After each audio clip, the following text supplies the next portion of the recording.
American fast food workers demanding a higher wage staged angry protests across the country this morning, including right here on the South Side. But police moved in when the workers clogged up an intersection and refused to budge. Two things they're demanding: the right to form a union and a $15 minimum wage. Let's toss it to Susanna Song in the newsroom. Yeah, that's right. Two things that they wanted, as you mentioned, to form a union and a $15 minimum wage. Take the streets! Take the streets!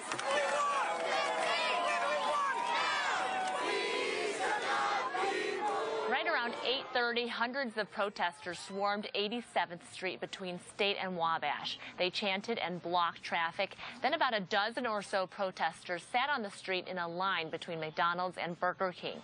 They refused to leave. That is, until police arrived about 10 minutes later. One by one, they were handcuffed or escorted to police cars and SUVs.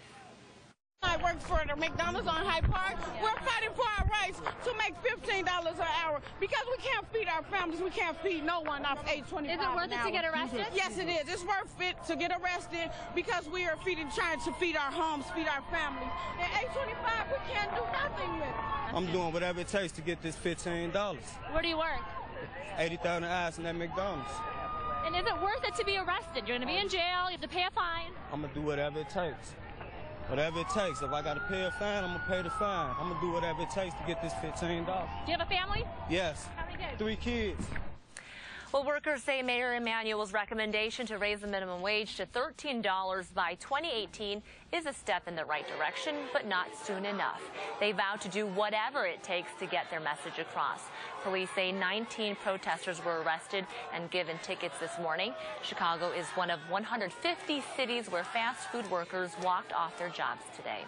McDonald's responded saying in part that any minimum wage increase should be implemented over time so the impact is manageable, and that about 90% of their restaurants are owned and operated by franchisees who set the wages based on job level and local and federal laws.